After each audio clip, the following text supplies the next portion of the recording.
वक्रतुंड महाकाय सूर्यकोटी समप्रभ निर्विघ्नं कुरु मे देवो सर्वकार्येषु सर्वदा. पुंडलीकवरदार विठ्ठल श्री ज्ञानदेव तुकाराम पंढरीनाथ भगवान की जय. माऊली ज्ञानेश्वर महाराज की जय. जगद्गुरु संत तुकाराम महाराज की जय. सवसंतन की जय. माऊली महावैष्णव ज्ञानोबारायांच्या परमश्रेष्ठ अशा ज्ञानेश्वरीचं चिंतन करत आपण 102 उव्या पूर्ण केलेल्या आहेत. आज आपण 12वा आणि 13वा जो श्लोक आहे श्रीमद भगवद्गीतेतला, त्या श्लोकावर माऊली काय भाष्य करतायत ते आपण बघणार आहोत. तो भगवद्गीतेतला 12वा श्लोक असा: न त्वेवाहं जातुनासं न त्वं नेमे जनाधिपः न चैव न भविष्याम सर्वे वयमतः परम. अर्थात, हे अर्जुना, तू, मी व हे राजे असे कधी नव्हतो असे नाही, व त्याचप्रमाणे या देहानंतर आपण सर्व असणार नाही असेही नाही. अर्थात आपण काल बघितलं की भगवंत आणि अर्जुन या दोघांची दृष्टी भिन्न असल्यामुळं, दोघांचा प्रतिपाद्य विषय वेगळा असल्यामुळं, दोघांना भासणारं जग वेगवेगळं असल्यामुळं, दोघांची वैचारिक पातळी वेगवेगळी असल्यामुळं, दोघांची अवस्था स्तर वेगवेगळा असल्यामुळं, दोघांना जे जे दिसतंय त्याप्रमाणे ते दोघंही बोलतायत. अर्जुनाला त्याच्या पात्रतेप्रमाणे, कुवतीप्रमाणे, त्याच्या स्तराप्रमाणे त्याला जे दिसतंय तेच त्याला सत्य भासतंय, आणि त्यामुळं आपल्याला जे भासतंय ते सत्य भासतंय, म्हणून याच्यापेक्षा वेगळं काही आपण स्वीकारायचं नाही, ही भूमिका अर्जुनानं स्वीकारलेली आहे. पण भगवंताला जे दिसतंय ते त्यापेक्षा वेगळं आहे, आणि ते जे वेगळं आहे त्याची चर्चा भगवंत करायला लागलेत. या श्लोकाचं माऊली काय वर्णन करतायत बघूया.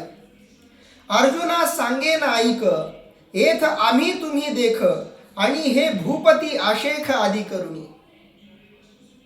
आता दोघांच्या समोर विश्व एक आहे, दोघांच्या समोर भौतिक जगत एक आहे, पण बघण्याची दृष्टी वेगळी असल्यामुळं त्याच भौतिक जगताबद्दल दोघांची वेगवेगळी मतं इथं आपल्याला आलेली दिसतात.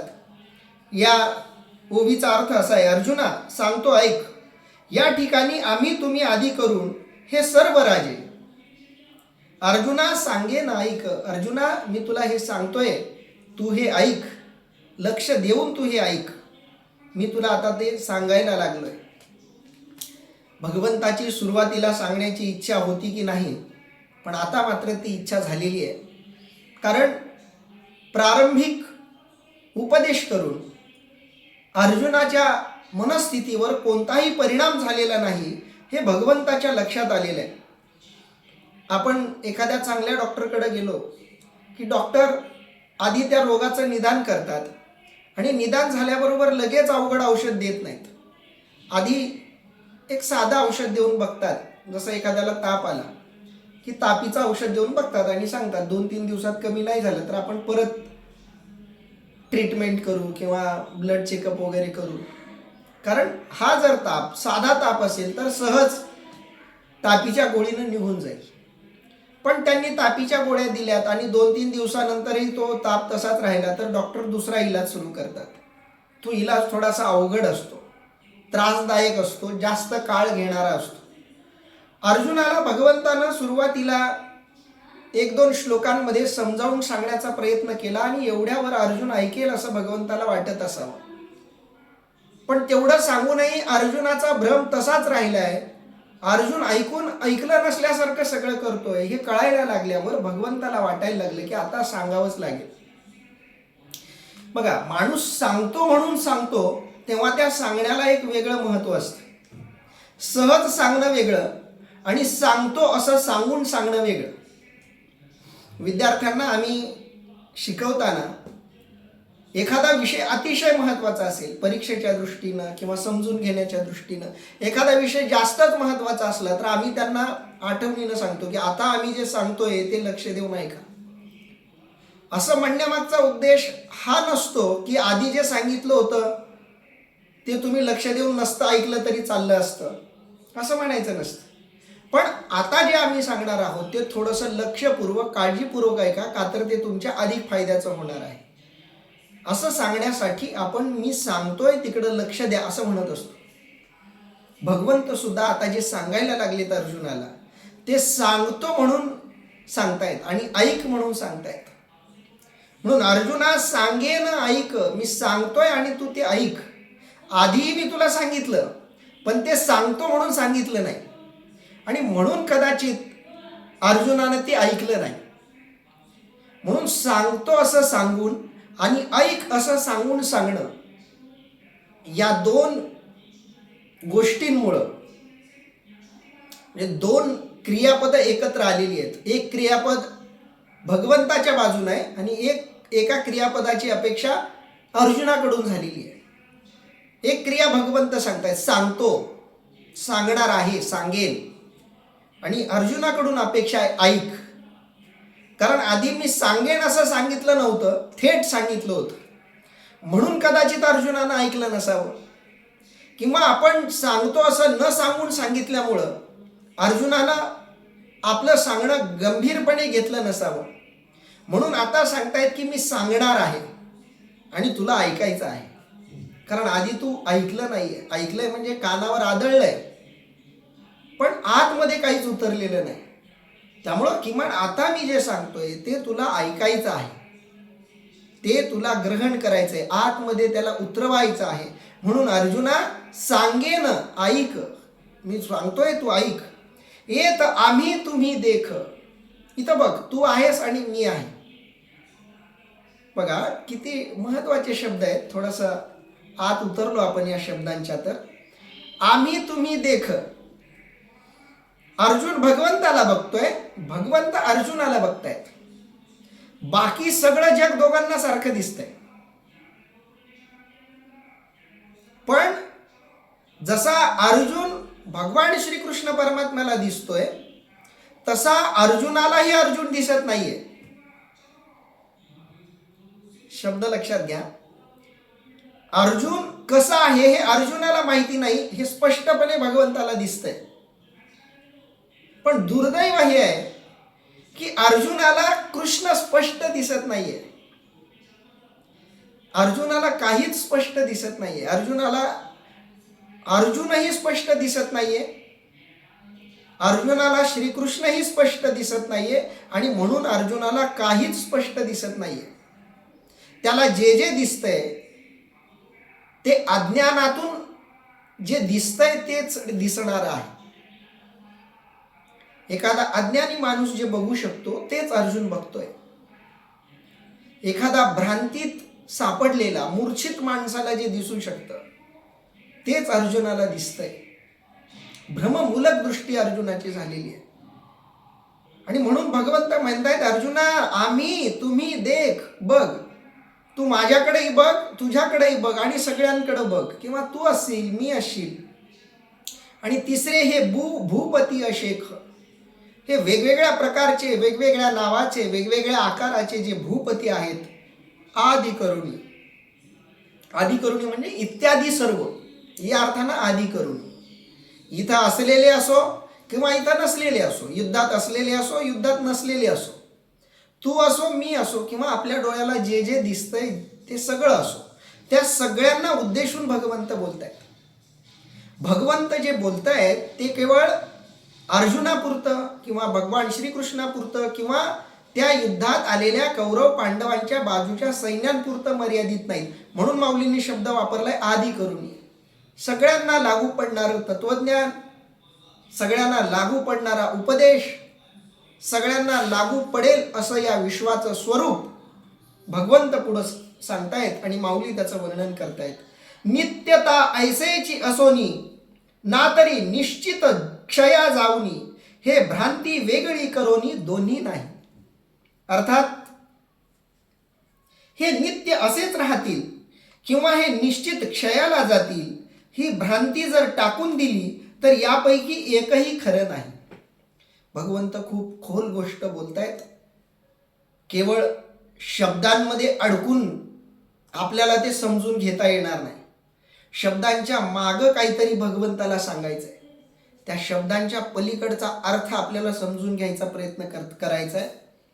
नित्यता ऐसेची असोनी, जे जे तुला मला दिसतंय किंवा या जगामध्ये जे जे आकाराला आलेलं आहे, जे जे आकार रूप आपल्याला दिसतंय, त्या सगळ्यांची नित्यता ऐसेची असोनी, या सगळ्यांचं स्वरूप आता जसं दिसतंय तसंच असेल असंही नाही. ना तरी निश्चित क्षया जाऊनी, किंवा विशिष्ट वेळेनंतर, ना तरी म्हणजे किंवा निश्चित एका ठराविक काळानंतर, क्षया जाऊनी, हे जे डोळ्याला दिसतंय ते काही काळानंतर संपून जाईल. हे भ्रांती वेगळी करोनी दोन्ही नाही. या दोन्ही गोष्टी भ्रांती आहेत, भ्रम आहेत. या दोन्ही गोष्टी वेगळ्या केल्या, या दोन्ही गोष्टींच्या पलीकडे आपण बघायला लागलो तर लक्षात येतं की दोन्ही नाही. एक सोपं उदाहरण देऊन आपल्याला ही गोष्ट स्पष्ट करता येईल. आपण जेव्हा जीवन जगताना एका विशिष्ट काळाला परिवर्तनाच्या रूपामध्ये बघत नाही, तेव्हा त्याला एकच गृहीत धरतो. म्हणजे एक उदाहरण, प्रवचन सुरू झाल्यापासून आजपर्यंत माझ्यामध्ये तुम्हाला विशेष असा काही बदल दिसला नसेल. माझ्या केश रचनेत, शरीराच्या रचनेत, शरीराच्या ठेवणमध्ये वगैरे तेवढासा बदल तुम्हाला दिसला नसेल. पण असंच आपलं प्रवचन वर्षानुवर्षे चालू राहिलं तर तुम्हाला माझ्या शरीरात झालेलं परिवर्तन लक्षात येणार नाही. पण एकदम आपण विशिष्ट काळाच्या अंतरानंतर एखाद्याला बघितलं आणि ते अंतर जितकं जास्त असेल तितकं शरीरातलं परिवर्तन, बदल आपल्याला लवकर लक्षात येतो. पण आता जे सलग आपल्याला सारखं दिसतंय त्याच्यावरून तुम्हाला कोणी विचारलं भोसले सरांमध्ये काही बदल झालाय का, तर तुम्ही सगळे म्हणाल नाही, काहीच बदल झाला नाही, म्हणजे भोसले सर स्थिर आहेत. हेही वाक्य खोटं असणार आहे. आणि एखाद्यानं 20-25 वर्षानंतर बघितलं आणि त्याला वाटलं की भोसले सर बदललेत, तर भोसले सरांमध्ये तर कोणताही बदल झालेला नाही, ते तर जसे आहेत तसेच आहेत. याही दृष्टीने विचार केला तरी ते सुद्धा खोट आहे. म्हणून भगवंत सांगतायत नित्यता ऐसेची असोनी, ना तरी निश्चित क्षया जाऊनी. जो डोळ्याला दिसतंय ते असंच आहे असं मानलं तरी ती भ्रांती आहे, आणि हे सगळं संपून जाईल ही सुद्धा भ्रांती आहे. कारण या दोन्ही गोष्टी आपण आपल्या मर्यादेतून बघतोय म्हणून त्या दिसतायत किंवा जाणवतायत. पण या दोघांच्या वेगळ्या अवस्थेत आपण गेलो तर आपल्याला ही भ्रांती दिसणार नाही. त्याच्यासाठीच माऊलींनी पुढचे दृष्टांत दिलेत. हे उपजे आणि नाशे ते मायावसे दिशे, एरवी तत्वता वस्तू जे असे ते अविनाशाची. अर्थात हा उत्पत्ती नाश केवळ मायेच्या योगाने दिसतो. वास्तविक परमात्मा वस्तू जी आहे ती अविनाशीच आहे. अर्थात हे उपजे आणि नाशे, उपजे म्हणजे जन्माला येणं आणि नाशे म्हणजे संपणं, ते मायावशे दिसे. मायेच्या अवकाशामुळं, मायेच्या आवरणामुळं, मायेमुळं आपल्याला ते दिसतं. एरवी तत्वतः वस्तू जे असे ते अविनाशाची. एरवी तत्वतः विचार केला, तात्विक दृष्टीने विचार केला तर वस्तू, इथं वस्तू हा शब्द आत्म्यासाठी आलेला आहे. आता आत्म्याला वस्तू का म्हणतात त्याचं कारण आहे. ते कसं आहे, वस्तू जे असे ते अविनाशाची. ती जी वस्तू आहे, जे आत्मा आहे तो अविनाशच आहे. आपण मराठीमध्ये आहे हे क्रियापद खूप वेळा वापरतो. हे आहे हे क्रियापद या सगळ्या जगात फक्त एकाच वस्तूबद्दल वापरता येत, अध्यात्माच्या भाषेत, सत्याच्या भाषेत. आहे हा शब्द केवळ आणि केवळ आत्म्याबद्दलच वापरता येऊ शकतं. बाकी या जगात कोणत्याच गोष्टीबद्दल आहे असं म्हणता येत नाही. आपण म्हणतो ना मी आहे, याच्यामधला जो मी आहे, ज्याच्यासाठी आहे हा शब्द आपण वापरतोय, तो कशासाठी वापरतो? आत्म्याशिवाय ज्याच्यासाठी तुम्ही तो शब्द वापराल तिथं तिथं तो शब्द खोटा ठरेल.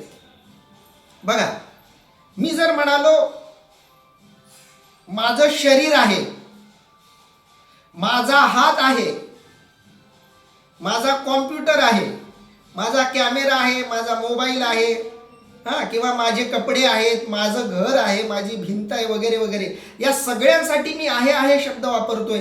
ते सगळे पदार्थ खोटे आहेत. ते आहेत असं म्हणणं हा भ्रम आहे. कारण जे आहे ते कायम असायला हवं.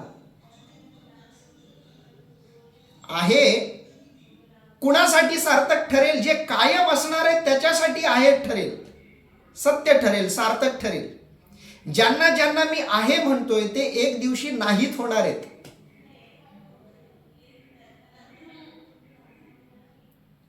हे शरीर आज आहे, एक दिवस येईल की हे शरीर नसणार आहे, शरीराचे अवयव नसणार आहेत, हे घर नसणार आहे. या वस्तू तर सोडून द्या, ह्याही काही काळानंतर निघून जाणार आहेत.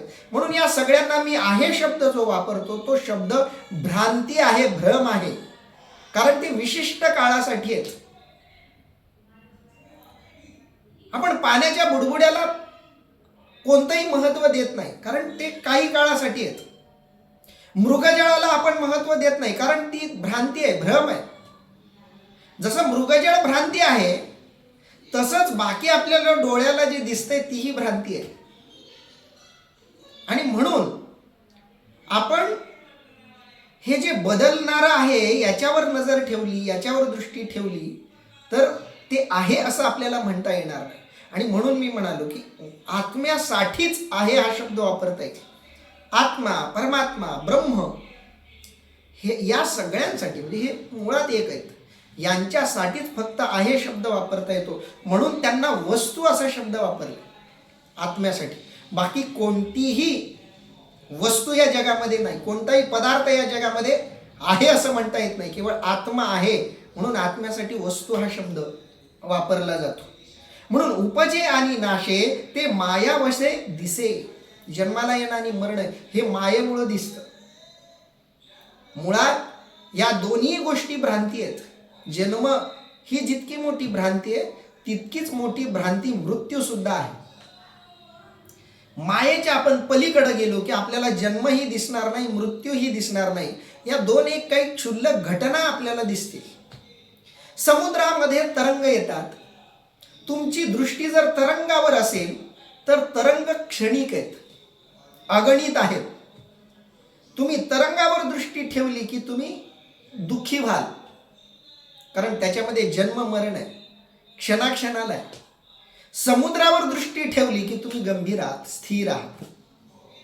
म्हणून माऊली सांगतायत हे उपजे आणि नाशे ते माया वशे दिसे. एरवी तत्वतः वस्तू जे असे ते अविनाशाची.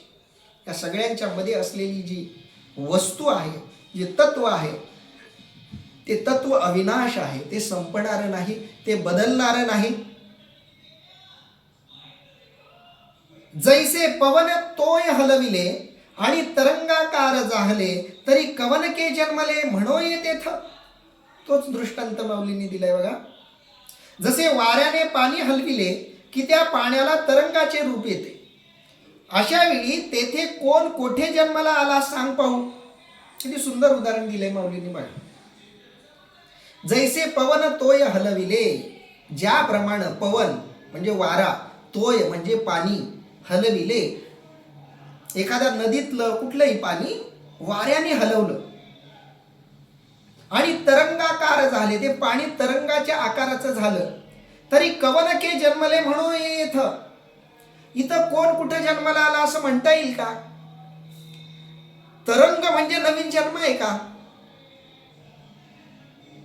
नवीन काही आहे का त्याच्यात? नाही. पाण्याचा वाऱ्यांनी तयार केलेला भ्रमरूप आकार म्हणजे तरंग. त्या पाण्यावर वारा आला आणि त्या वाऱ्यानं त्या पाण्याला विशिष्ट पद्धतीनं हलवलं, म्हणून जे पाण्याचं मूळ रूप होतं ते मूळ रूप दृष्टीच्या पलीकडे गेलं आणि त्या पाण्याचा आकार दिसायला लागला तरंगांच्या रूपामध्ये. मग आपण त्या तरंगाकार रूपाकडे बघायला लागलो तर ते तरंगाकार रूप जन्माला आले आणि ते मेले असं म्हणता येईल का?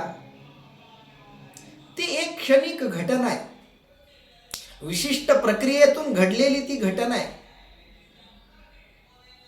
आणि म्हणून त्या घटनेला तितकंसं महत्त्व देणं योग्य नाही, कारण तिथं कुणी जन्माला आलेलं नाही, कुणीही मेलेलं नाही. पाणी जसंच्या तसं स्थिर आहे. वाऱ्याच्या अस्तित्वामुळं, वाऱ्याच्या विशिष्ट प्रक्रियेमुळं निर्माण झालेला तो भ्रम आहे. आणि म्हणून जैसे पवने तोय हलविले, पवनानं म्हणजे वाऱ्यानं, तोय म्हणजे पाणी हलविले आणि तरंगाकार झाले आणि तेच पाणी तरंगाच्या आकाराचं झालं. हे कवन के जन्मले म्हणू येते. तर तिथं नवीन काही जन्माला आलंय असं आपल्याला म्हणता येत नाही. तेची वायूचे स्फुरण ठेले आणि उदक सहज सपाट झाले, तरी आता काय निमाले विचारी पा. माऊली दोन उभ्यांमधून एकच दृष्टांत स्पष्ट करतात. पुढं माऊली तोच दृष्टांत पुढं नेत म्हणतायत बघा. पुढं तेच वाऱ्याचे वाहने थांबले आणि पाणी स्थिर झाले, तर आता येथे कोण मेले सांग पाहू. म्हणजे जन्माबद्दल एक आणि मृत्यूबद्दल एक ओवी माऊलींनी वापरली. स्थिर असं पाणी आहे, वारा आलेला आहे, वाऱ्यानं त्या पाण्याला त्याची स्थिरता बाधित केलेली आहे. त्या वाऱ्याच्या उपस्थितीमुळं पाण्याला तरंगाकार असं रूप प्राप्त झालेलं आहे. वारा निघून गेलेला आहे आणि पुन्हा पाणी स्थिर झालेलं आहे. या घटनेमध्ये कुणी जन्माला आलंय किंवा कुणी मेलंय असं घडलंय का? आपण या गोष्टीचं दुःख करतो का? नाही करत. का? तर ते तितकंच क्षणिक आहे, तो भ्रम आहे म्हणून. पाणी तर जसंच्या तसंच आहे ना. पाण्यावर काही फरक पडलाय का? पाणी कमी झालंय का? नाही. पाणी जसंच्या तसं जेवढं होतं तेवढंच आहे. म्हणून माऊलींनी वाऱ्यानं हलवलेल्या पाण्याचं उदाहरण दिलंय, बाष्पीभवन झालेल्या पाण्याचं उदाहरण दिलं नाही. तिथं पाण्याचं प्रमाण कमी होतं म्हणून तरंगाचं उदाहरण दिलंय, कारण इथं पाणी कमी होणार नाहीये.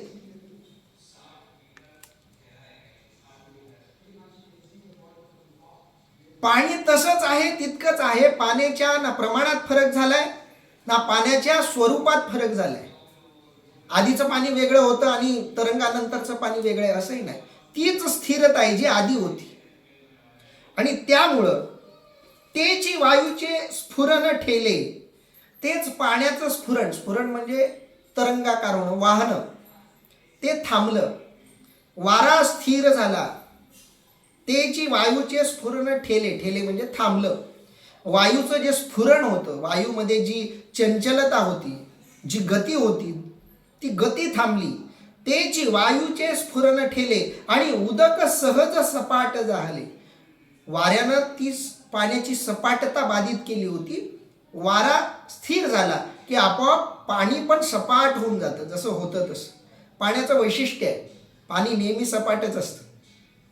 पाण्यामध्ये कधी खड्डा आलाय किंवा पाण्यामध्ये एखादा पर्वतासारखे काहीतरी उंच तयार झाले असं कधीच होत नाही. खड्डा पडणं पाण्यात किंवा पाणी असं वर येणं हे काही काळासाठी आहे. पाण्याचा स्वभाव आहे स्थिर असणं. म्हणून पाण्यात खड्डा दिसला तर समजायचा तो खड्डा पाण्याचा नाहीये, कोणत्या तरी दुसऱ्या अस्तित्वानं त्या पाण्यामध्ये प्रवेश केलाय. म्हणून त्याची स्थिरता, त्याचा स्वभाव काही काळासाठी बाधित झालाय. म्हणून पाणी कधी वर पण येतं. लाटांमध्ये पाणी असं वर येतं, पण असं वर येणं हाही पाण्याचा स्वभाव नाही. वाऱ्याच्या उपस्थितीमुळं, वाऱ्यानं त्या पाण्यावर विशिष्ट असं आपलं नियंत्रण स्थापित केल्यामुळं पाणी तसं झालं. नाहीतर पाणी सपाटच असतं, स्थिर असणं. हा जसा पाण्याचा स्वभाव आहे तसा आत्म्याचा स्वभाव आहे स्थिर असणं, आनंदी असणं. पण या आनंदात या स्थिरतेत कधी खड्डे येतात, कधी लाटा येतात, कधी सुख येतं, कधी दुःख येतं, कधी जन्म येतो, कधी मरण येतं. पण या जन्म आणि मरणाच्या मध्ये आत्मा हे जे अस्तित्व आहे त्याच्यामध्ये कोणत्याही प्रकारचा बदल होत नाही, हे सांगण्यासाठी माऊलींनी पाण्याचं उदाहरण दिलं. पाण्यात तरंग आले म्हणजे पाण्यात काही जन्माला आलं नाही, तरंग थांबले म्हणजे काही मेलेलं नाही. तरंग येणं हा केवळ भ्रम आहे, तसं जन्माला येणं हाही भ्रम आहे, मरण हाही भ्रम आहे. जन्म आणि मरण याच्या पलीकडं जे अस्तित्व आहे, जे कायमचं आहे, त्याला कुणीही बाधित करू शकत नाही. म्हणून तरी आता काय निमाले विचारी पा. तर आता तूच सांग, पाणी सपाट झाल्यानंतर काय निमालं? निमालं म्हणजे संपलं, मेलं या अर्थानं. तरी आता काय निमालं, याच्यामध्ये काय मेलं विचारी पा. विचार स्वतःलाच तू. आपणही आपल्याला हा प्रश्न विचारायला हवा. माऊलींनी पुढं खूप सुंदर तोच दृष्टांत दिलाय, म्हणून माऊलींच्याच भाषेमध्ये तो आपण समजून घेऊयात. तो श्लोक असा आहे,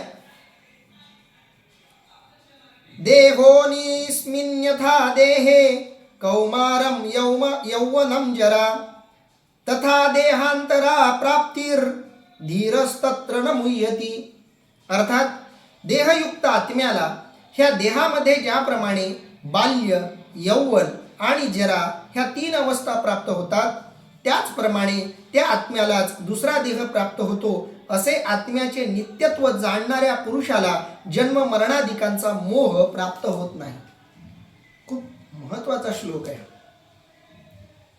मानवाच्या अस्तित्वाबद्दल खूप गहन अशी गोष्ट भगवान कृष्ण परमात्म्याने इथे केलेली आहे. जन्म आणि मरण या 2 गोष्टी आपण अनेकदा बघतो. अनेकांचा जन्म आपण बघितलाय, अनेकांचं मरण आपण बघितलंय, अनेकांचं जीवन आपण बघतो. आपलं मरण आपण बघत नाही, आपलं जन्म आपण बघत नाही. आपण कधी जन्मलो, कसे जन्मलो याच्याबद्दलची कोणतीही आपल्याला आठवण नाही. आपण कधी मरणार आहोत किंवा मेलो त्या क्षणालाही मी मेलोय ही भावना आपल्याला होणारी नाही. पण जीवनामध्ये आपण सगळं बघतो. पण थोड्या खोलात गेलो तर जन्माच्या आधीचं आणि मरणाच्या नंतरचंही आपल्याला दिसू शकतं. ती गहनता माऊलींनी कशी सांगितली तो विचार आपण बघूया. आईके शरीर तरी एक, परी वयसा भेद अनेक, हे प्रत्यक्ष देख प्रमाण तू. अर्थात दुसरे असे पहा की शरीर एकच, पण वय परत्वे त्यात भेद दिसतो, हे प्रत्यक्षच प्रमाण तू पहा. माऊलींनी दुसरा एक दृष्टांत दिलाय, जो दृष्टांत तुमच्या आमच्या सगळ्यांच्या अतिशय जवळचा आहे. ऐके, पुन्हा भगवंत सांगतात ऐक. ते तू ऐकलंय की नाही माहित नाही, पण पुन्हा सांगतोय, पुन्हा ऐक. किमान हे तरी ऐक. हे उदाहरण तुझ्या खूप जवळचं आहे. ऐके शरीर तरी एक, शरीर एकच आहे, परी वयसा भेद अनेक, वयाप्रमाणे त्याच्यामध्ये भेद दिसतात, हे प्रत्यक्षची देख प्रमाण तू. आता बघा, आत्म्याचं स्थिरत्व दाखवण्यासाठी काही काळासाठी दिसणारं शरीराचं स्थिरत्व आणि या शरीरामध्ये दिसणारे बदल माऊलींनी सांगितलेले आहेत. शरीर एकच आहे, तुम्हाला आम्हाला मिळालेलं शरीर एकच आहे, मनुष्य शरीर एकच आहे. दुसऱ्याचं शरीर आपण घेऊ शकत नाही कितीही आवडलं तरी, आणि आपलं शरीर कितीही आवडलं नसलं तरी आपण त्याला त्यागू शकत नाही. जे शरीर आपल्याला मिळालंय त्याचा स्वीकार आपल्याला करावाच लागणार आहे आणि आपण तो करतोच. शरीर एकच आहे, शरीरामध्ये पर्याय नाही. शरीर तरी एक. आपण बाकीच्या वस्तू एकाला एक पर्याय ठेवू शकतो. एकाला 2 मोबाईल ठेवा, एकाला 2 लॅपटॉप ठेवा, एक गाडी आहे दुसरी गाडी ठेवा, पर्याय ठेवू शकता तुम्ही बाकीच्या सगळ्या गोष्टीला. शरीराला पर्याय नाही, शरीर एकच आहे. 2 शरीर ठेवता येणार नाही. ऐके शरीर तरी एक, शरीर एकच आहे, परी वयसा भेद अनेक, वयाप्रमाणे त्या शरीरामध्ये आपल्याला भेद दिसतात, हे प्रत्यक्षची देख प्रमाण तू. माऊली तुम्हाला आम्हाला सगळ्यांनाच सांगतायत आपण सगळ्यांनी विचार करण्यासारखा हा मुद्दा आहे की आपल्या सगळ्यांना मिळालेलं शरीर एकच आहे, पण त्या शरीराचे भेद किती आहेत. लहानपणी आपण वेगळे होतो, तारुण्यात वेगळे आहोत, म्हातारपणी पुन्हा वेगळे होणार आहोत. पुढं मौली तेच सांगतायत, एथ कौमारत्व दिसे मग तारुण्य ते भ्रंशे परी देहची हा न नाशे एक एक असरे. अर्थात या शरीराच्या ठिकाणी प्रथम बालपण दिसते, तारुण्य दशेत ते बालपण नाहीसे होते, पण या एक एक अवस्थेबरोबर शरीर मात्र नष्ट होत नाही. हा दृष्टांत आहे. हा हे तर कौमारत्व दिसे. आपण आपल्याच शरीराकडे बघा. एका वेळी आपण लहान होतो. लहान असताना आपण कसे होतो? थोडंसं बालपण प्रत्येकाला आपापलं आठवतं. मी लहानपणी कसा होतो, कसा बोलत होतो, माझं शरीर कसं होतं. किंवा आपला एखादा जुना फोटो आपण बघितला, चिमुकले हात, चिमुकलं शरीर, नाजूक शरीर, असे काहीतरी आपण होतो. आपण होतो असा शब्द वापरतो आपण, कारण शरीर तसं होतं आपलं लहानपणी. नंतर तारुण्यामध्ये आलो की शरीर बदललं, शरीरात बदल झाले, दिसण्यात, उंचीत वगैरे सगळ्या गोष्टीत बदल झाले. कधी कधी आपणच आपले फोटो बघतो तेव्हा आपल्यालाच आश्चर्य वाटतं की मी असा होतो अगोदर. किंवा आपण लेकरांचे फोटो बघतो.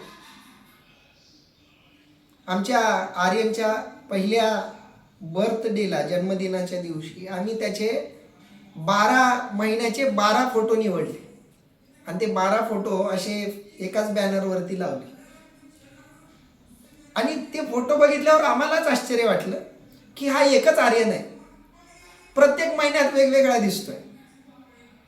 एकाच वर्षात एवढे भेद झाले. हे भेद तर स्पष्ट आहेत शरीराचे. लहानपण, तारुण्य, म्हातारपण हे दिसणारे स्पष्ट भेद आहेत. पण याचा अर्थ असा आहे का की एक मुलगा जन्माला आली आणि थेट एका दिवशी लहान झाला, थेट एका दिवशी तरुण झाला आणि थेट एका दिवशी म्हातारा झाला, असं होतं का? नाही. तो फरक महिन्या महिन्याला होतो, दिवसा दिवसाला होतो, तासा तासाला होतो, मिनिटा मिनिटाला होतो, सेकंदा सेकंदाला तो फरक होतो. फक्त आपली दृष्टी त्याच्यावरती पडत नाही. जेव्हा दृष्टीला स्पष्ट दिसतं तेव्हा दिसतं हे लहान आहे, हे तरुण आहे, हे म्हातारपण आहे. आणि तुम्ही तुमच्याच फोटोकडे बघाल तर तुम्हालाच विश्वास बसणार नाही की हा मी होतो, हा मी आहे आणि हा मी असणार आहे. आता विज्ञान बरंच पुढे गेलंय. विज्ञानाने या श्लोकाला म्हणा, या ओवीला स्पष्ट करण्यासाठी खूप भक्कम असे पुरावे दिलेत. विज्ञान असं सांगतं की माणूस जन्माला जेव्हा येतो तेव्हाच त्याच्या शरीराच्या सगळ्या बदलांना टिपता येऊ शकतं की हे शरीर कशा कशा प्रकारे बदलणार आहे हे आता जाणता येऊ शकतं. आता AI चा जमाना आहे असं आपण म्हणतो. आर्टिफिशियल इंटेलिजन्स, कृत्रिम बुद्धिमत्ता आपण म्हणतो.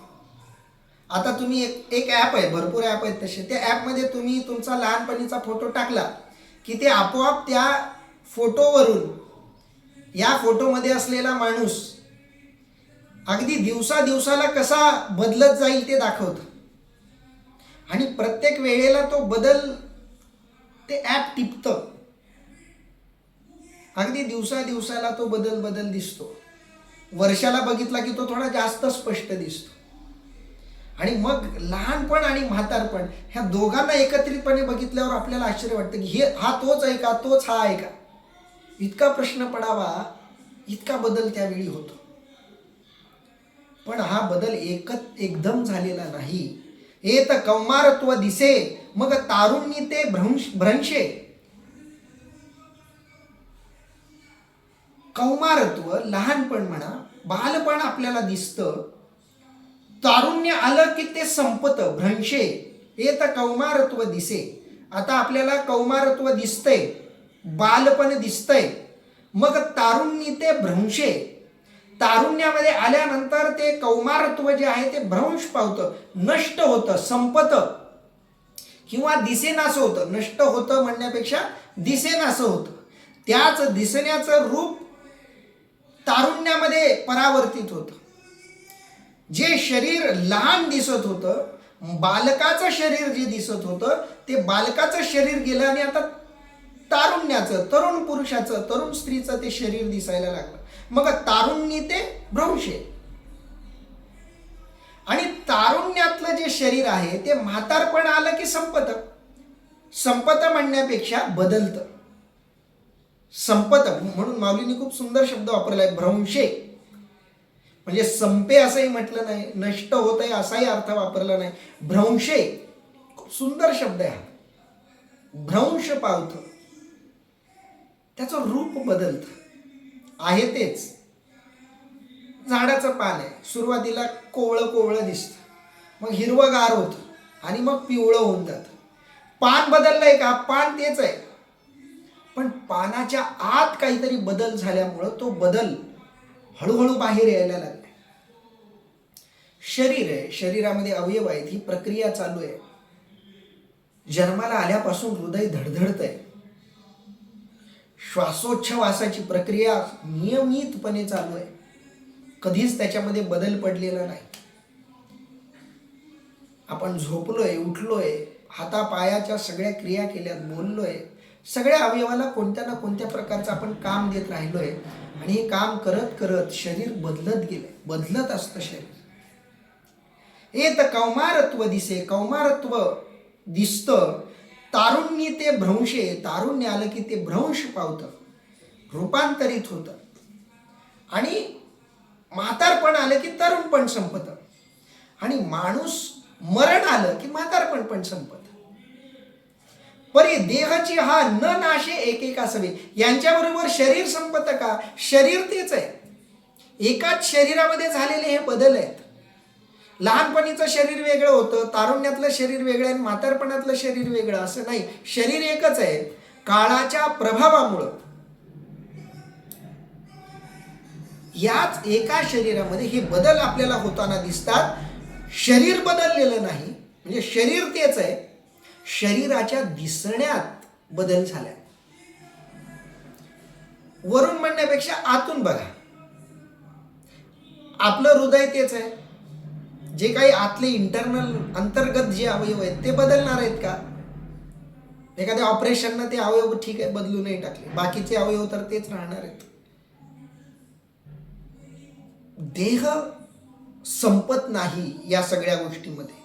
तारुण्यातही देह आहे, कौमार बालपणातही देह आहे, म्हातारपणातही देह आहे. देह तोच आहे, पण त्याच्यामध्ये झालेला बदल आहे. न नाशे एक असावे. त्यांच्याबरोबर शरीर संपलेलं नाही. आता हे उदाहरण शरीराचं आहे, पण शरीर संपणार आहे.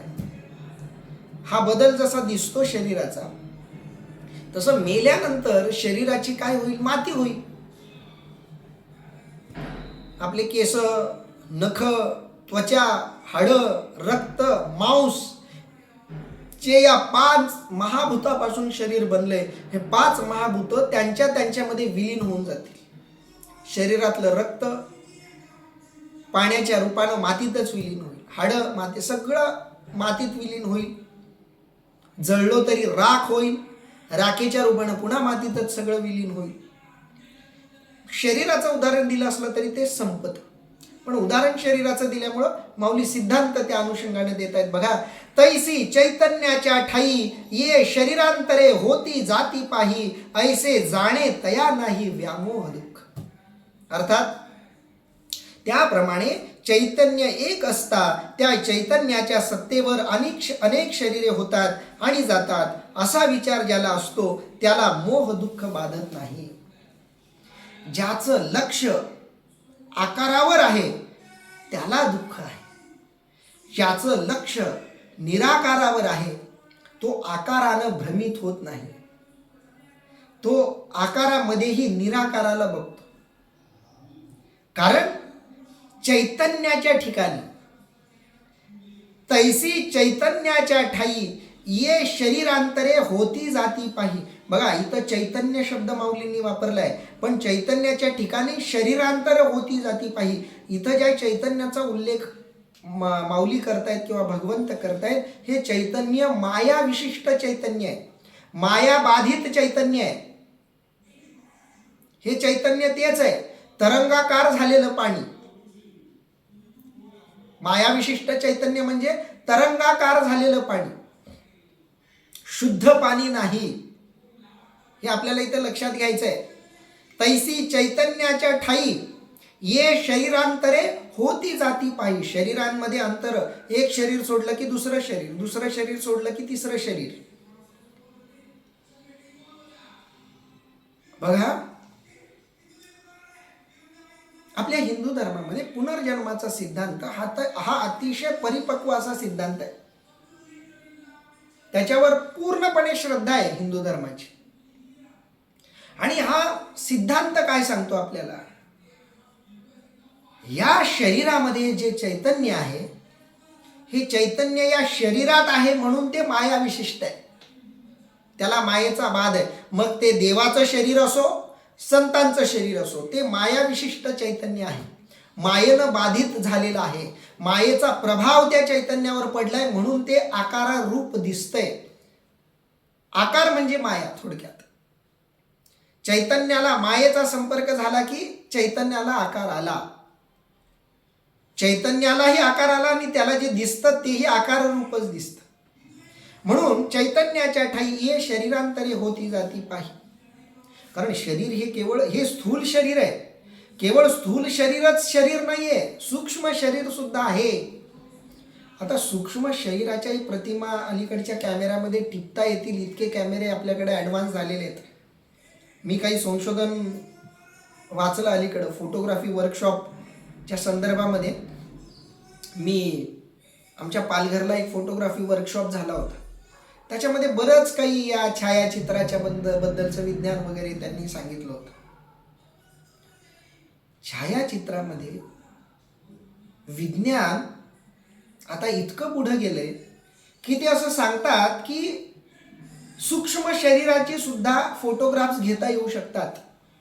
असे सेन्सिटिव्ह कॅमेरे आता निर्माण झालेले आहेत. सूक्ष्म शरीर म्हणतोय आपण. स्थूल शरीर जे आहे, या स्थूल शरीराकडून जे कर्म घडतं, ज्या काही भावना वासना या स्थूल शरीरात असलेल्या चैतन्याच्या ठिकाणी जमा होतात, त्या सगळ्या वासना, त्या भावना, ते विकार त्या आत्म्याला तसे चिकटलेले असतात. म्हणून सूक्ष्म शरीरालाही आकार आहे. जसा स्थूल शरीराला आकार आहे तसाच सूक्ष्म शरीराला आकार आहे. मी त्याच्यामध्ये एक गोष्ट अशी ऐकली होती की एका फोटोग्राफरनं एका कळीचं चित्र काढलं, पण त्याने येऊन बघितलं तर त्या कळीचं चित्र फुलासारखं निघालेलं होतं. म्हणजे जणू काही फुलाचं चित्र त्या कॅमेऱ्याने काढलं होतं. काहीतरी बिघाड झाला असावा त्या कॅमेऱ्यात असं आधी त्यांना वाटलं आणि मग त्या दृष्टीनं संशोधन सुरू झालं.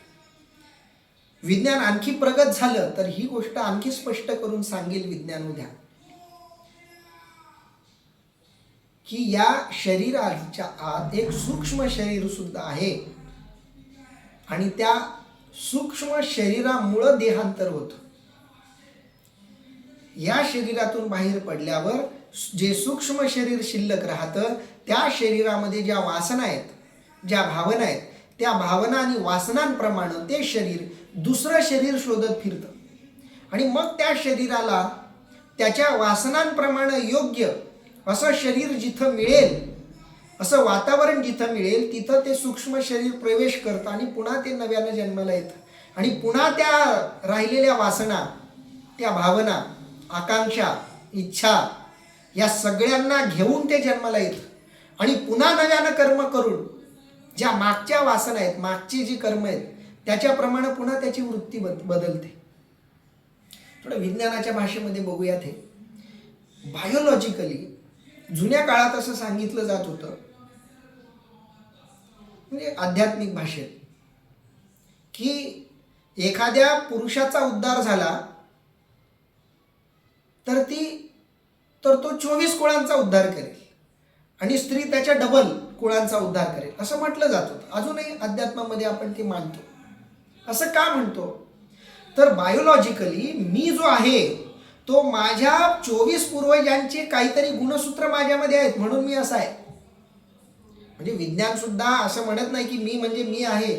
विज्ञानही म्हणतं की माझं शरीर म्हणजे माझ्या मागच्या 24 पिढ्या, वडील, आजोबा, पंजोबा, खापर पंजोबा, त्यांचे वडील, त्यांच्या वडिलांचे वडील वगैरे अशा किमान 24 पिढ्या ज्या मागच्या आहेत, त्यांचा विशिष्ट स्वभाव, त्यांचं विशिष्ट शरीर, त्यांच्या शरीरातली गुणसूत्र ती सगळी माझ्यामध्ये उतरलेली आहेत आणि म्हणून मी असा आहे.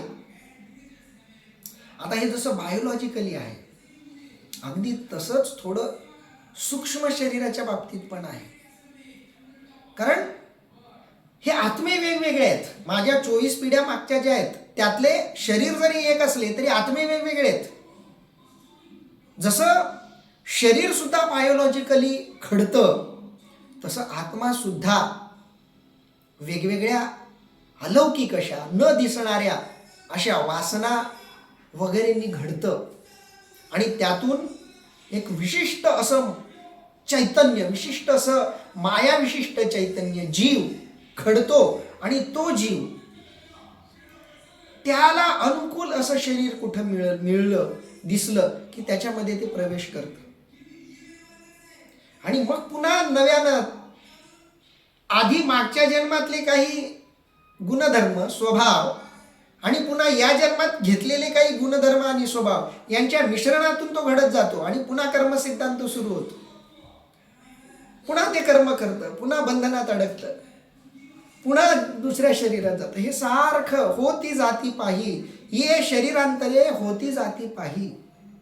शरीरांमध्ये हे परिवर्तन, हा बदल नेहमी होत राहणार आहे. म्हणून मी आता धारण केलेलं शरीरही मला सोडायचं आहे. मला पुन्हा नवं शरीर मिळणार आहे. ते मिळालेलं नवं शरीरही मला सोडायचं आहे. हे कधीपर्यंत होणार आहे? जोपर्यंत सूक्ष्म शरीर आहे तोपर्यंत. एकदा ही शरीराची सूक्ष्मता संपली, वाऱ्याचा परिणाम जोपर्यंत पाण्यावर होणार आहे तोपर्यंत तरंग येत राहते. पण एकदा हे पाणी इतकं स्थिर झालं की वाऱ्याचा कोणताही परिणाम या पाण्यावर होणार नाही, त्या दिवशी हे चैतन्य माया विरहित चैतन्य होऊन जाईल, मायेपासून मुक्त होऊन जाईल. त्यालाच आपण मोक्ष म्हणतो. मोक्ष म्हणजे काय? तर ज्या आत्म्याला, ज्या चैतन्याला कोणत्याही प्रकारचा मोह वगैरे नाही, तो आत्मा म्हणजे मुक्त आत्मा. म्हणून माऊली सांगताय, तैसी चैतन्याच्या ठाई ये शरीरांतरे होती जाती पाही, ऐसे जाणे तया नाही व्यामोह दुःख. ज्याचं लक्ष त्याच्यावर आहे, ज्यानं हे जाणलंय हे सगळी शरीरांतर आहेत, ज्याचं पाण्यावर लक्ष आहे त्याला तरंग आले काय गेले काय काही फरक पडणार नाही. कारण पाणी दिसतंय तेवढंच आहे, मग काय चिंता करायची गरज नाही. दुःख कुणाला आहे? जो या शरीराकडं, शरीराच्या आकाराकडे बघतोय त्याला दुःख आहे. म्हणून काही लोकांना दुःख होतं, अरे तारुण्य किती छान होतं, बालपण किती छान होतं, असं वाटतं, भूतकाळ चांगला होतं असं कोणाला वाटतं? ज्याचं लक्ष आकारावर आहे त्याला. निराकारावर लक्ष असलेल्याला वाटतं. हा जगाचा नियम आहे, हे बदलणारा आहे, निश्चित आहे. त्याच्यात आपण कोणत्याही प्रकारचा बदल करू शकणार नाही. मग काय भोगा. म्हणून ऐसे जाणे तया नाही व्यामोह दुःख. इथं आपण थांबूयात. पुढचं विवेचन आपण उद्या घेऊयात. पुंडलिक वरदारी विठ्ठल श्री ज्ञानदेव तुकाराम. पंढरीनाथ भगवान की जय. माऊली ज्ञानेश्वर महाराज की जय. जगद्गुरु संत तुकाराम महाराज की जय. सब संतन की जय. होता पुस्तक